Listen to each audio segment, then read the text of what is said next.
Assalamualaikum warahmatullahi wabarakatuh. Halo adik-adik, gimana kabarnya? Semoga baik dan sehat ya.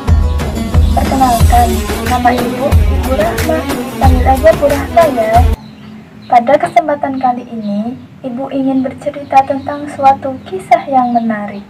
Penasaran nggak? Penasaran ya? Langsung saja, judulnya Hijrah Nabi Muhammad ke Taif.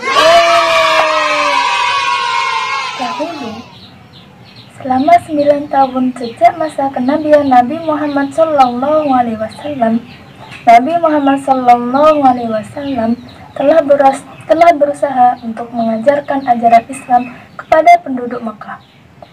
Akan tetapi, penduduk Mekah malah bersikap menghina, mengolok-olok, dan berbuat semena-mena kepada Nabi Muhammad dan para sahabat, kecuali beberapa orang Muslim, yang itu jumlahnya masih sangat sedikit, dan beberapa orang yang selalu mendukung dan membantu Nabi, walaupun mereka belum Islam. Paman Nabi Muhammad SAW yang bernama Abu Thalib mempunyai hati yang sangat baik. Beliau selalu membantu Nabi Muhammad walaupun beliau belum masuk Islam. Nah, pada tahun ke-10 kenabian Nabi Muhammad SAW, paman Nabi Muhammad SAW meninggal dunia. Hal ini menjadi kesempatan yang besar bagi kaum kafir untuk mencegah perkembangan Islam dan menyakiti kaum muslimin secara lebih leluasa. Nah, atas kejadian itu, Nabi Muhammad pun pergi atau hijrah ke Taif, yang dimana di Taif dihuni oleh suatu suku atau kabilah yang sangat besar, namanya Tsaqifah, dengan harapan apabila suku tersebut masuk Islam, kaum muslimin dapat terbebas dari segala penderitaan. Dan tak lupa ya, Nabi Muhammad pergi ke Taif ditemani dengan sahabat yang bernama Zaid bin Haritsah. Nah, setibanya Nabi Muhammad di Taif, beliau langsung bertemu dengan 3 orang yang ditokohkan. Beliau langsung mengajak mereka untuk masuk Islam dan agar dapat membantu Nabi Muhammad SAW.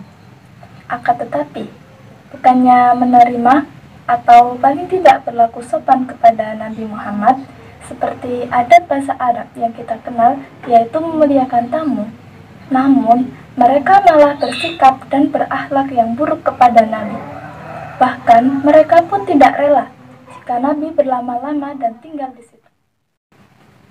Nah, salah satu dari mereka berkata, "Oh, kamukah yang diutus Allah sebagai Nabi?" Yang kedua berkata, "Apakah Allah tidak punya orang lain selain kamu yang diutus kepada Nabi?"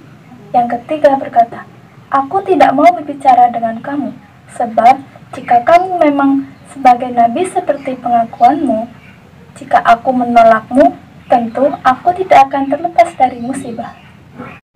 Nah, Nabi Muhammad yang mendapat perlakuan jelek seperti itu tetap bersabar dan tidak marah. Beliau tidak berputus asa dan beliau mendekati masyarakat umum. Akan tetapi, masyarakat umum tak seorang pun mau mendengarkan Nabi Muhammad. Bahkan mereka menghadap, "Segera tinggalkanlah kota kami. Pergilah kemana kamu."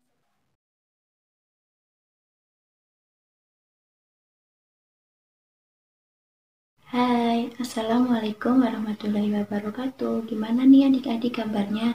Pasti baik kan? Nah, di sini perkenalan dulu ya. Nama Ibu adalah Ibu Sri Antari, bisa dipanggil Ibu Tari. Nah, di sini Ibu akan menceritakan lanjutan dari kisah Rasulullah SAW hijrah ke kota Taif.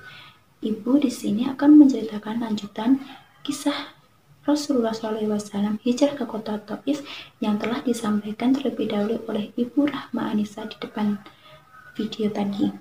Nah, di sini Ibu akan menjelaskan tentang kisah Rasulullah SAW hijrah ke kota Taif ketika Rasulullah SAW diusir dari kota Taif. Ketika Rasulullah SAW diusir dari kota Taif, beliau benar-benar pergi dari kota Taif. Beliau pun berkata kepada masyarakat kota Taif bahwa beliau akan meninggalkan kota Taif. Tetapi masyarakat kota Taif tidak begitu saja percaya dengan apa yang dibicarakan oleh beliau baginda Rasulullah SAW.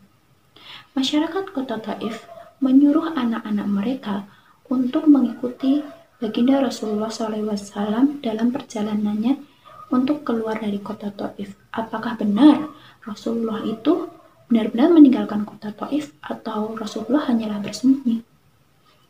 Tapi kalian tahu nggak? Rasulullah SAW ketika diikuti oleh anak-anak kota Taif, Rasulullah itu sadar, tetapi Rasulullah berdiam begitu saja dan melanjutkan perjalanannya terus-terusan. Tapi tahu nggak apa yang dilakukan oleh anak-anak kota Taif? Nah, yang dilakukan anak-anak kota Taif sangatlah tidak mencerminkan bagaimana dia memanusiakan manusia.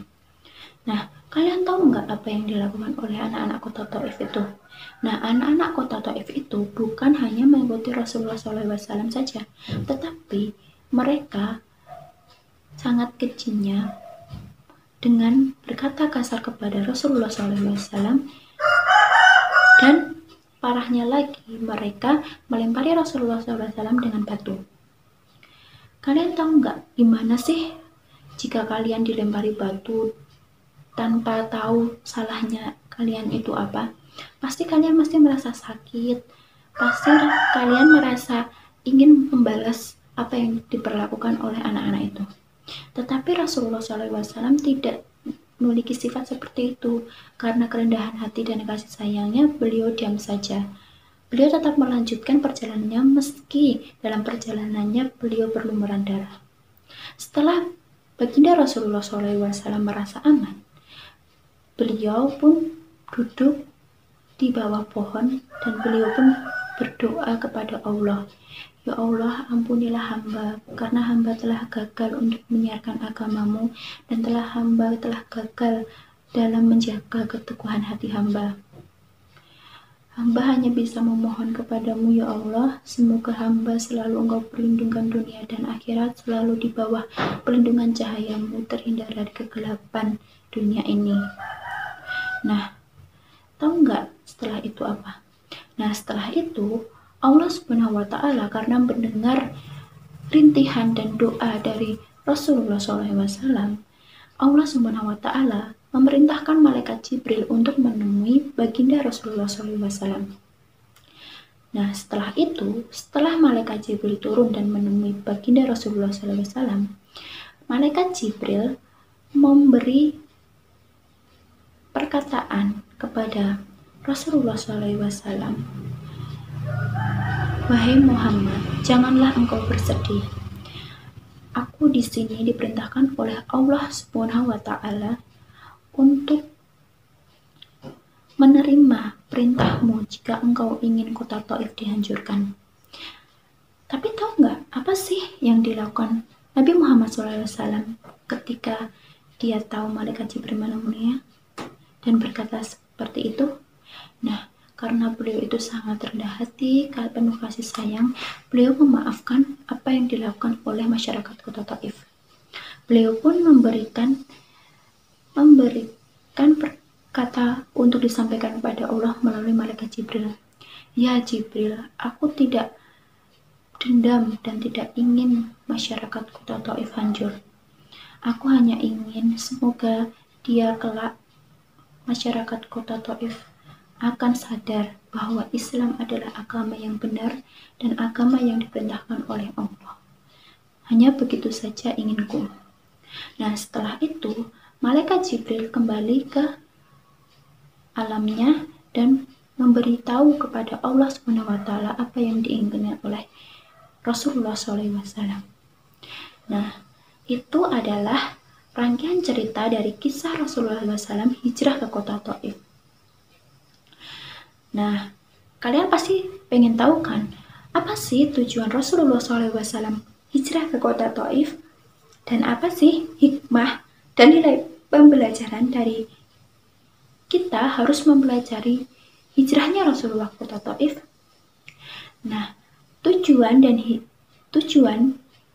hikmah pembelajaran pembelajarannya akan disampaikan di video selanjutnya dengan Kak Novita dan Kak Tia. Jadi, tetap tonton lanjutan video ini ya. Wassalamualaikum warahmatullahi wabarakatuh. Sampai jumpa lagi. Assalamualaikum warahmatullahi wabarakatuh. Halo anak-anak, perkenalkan nama Ibu adalah Bu Novita. Kali ini Ibu akan menjelaskan tujuan Nabi Muhammad SAW hijrah ke Taif. Sebelumnya, anak-anak tahu nggak di mana letak kota Taif? Jadi, kota Taif terletak di sebelah tenggara kota Mekah. Kota Taif adalah kota yang sangat bersejarah dalam perkembangan Islam. Jarak dari kota Taif sampai ke Mekah kurang lebih 65 km. Hijrah Nabi Muhammad SAW terjadi pada awal bulan Syawal tahun ke-10 kenabian. Nabi Muhammad ditemani oleh Zaid bin Haris. Kaum kafir Quraisy sering mengganggu dan menyakiti Nabi Muhammad SAW. Karena tekanan kaum kafir Quraisy, Nabi Muhammad meminta bantuan keluarganya yang ada di kota Taif, yaitu Kinanah yang bergelar Abu Jalil dan Mas'ud yang bergelar Abu Kuhal serta Habib. Nabi Muhammad berharap di kota Taif beliau mendapatkan pertolongan, bantuan, dan perlindungan dari keluarganya yang ada di kota Taif. Setelah sampai di Taif, Nabi Muhammad pergi ke rumah para pemuka Bani Sakif yang merupakan orang berkuasa di Taif. Kemudian, Nabi Muhammad SAW menyampaikan tentang Islam dan mengajak mereka semua beriman kepada Allah. Nah, anak-anak, seperti yang dijelaskan oleh ibu guru sebelumnya, bahwa Rasulullah SAW saat hijrah ke kota Taif tidak disambut dengan baik oleh masyarakat Taif. Nah, di sini ibu guru Tia akan menjelaskan hikmah apa saja sih yang dapat kita ambil dari hijrahnya Rasulullah. Mari kita simak videonya. Yang pertama adalah sifat sabarnya. Rasulullah SAW pertama kali masuk ke Taif tidak disambut baik dengan masyarakatnya. Beliau bahkan dilempari batu, disiksa, dicaci maki. Tapi Nabi Muhammad SAW tetap sabar menghadapi masyarakatnya, karena Nabi Muhammad SAW ingin berdakwah untuk menegakkan agama Islam di sana. Yang kedua adalah sikap pemaafnya. Mengapa pemaaf? Waktu itu, singkat ceritanya, Nabi Muhammad SAW saat disiksa, beliau tertatih-tatih untuk tidak wafat di situ. Beliau berjalan tertatih-tatih hingga ke buah pohon kurma, lalu dinaungi awan dengan malaikat Jibril. Ditanyai malaikat Jibril, "Ya Rasulullah, izinkan aku untuk menyuruh dua malaikat yang ada di gunung supaya menghancurkan masyarakat Taif." Tapi Rasulullah SAW saat itu tidak marah sama sekali terhadap masyarakat. Beliau malah jangan malaikat Jibril, aku harap kaum Bani Sakif atau masyarakat Taif nantinya keturunannya ada yang masuk Islam. Nah, singkat ceritanya, suatu hari masyarakat Taif itu berbondong-bondong masuk Islam. Dan tahu nggak anak-anak, periwayat hadis yang terkenal di kota Taif yaitu Abu Hurairah. Maka dari itu kita dapat mencontoh sikap sabar dan lemah lembut serta sifat pemaafnya. Nah, segitu dulu ya penjelasan dari Ibu. Semoga bermanfaat. Wassalamualaikum warahmatullahi wabarakatuh.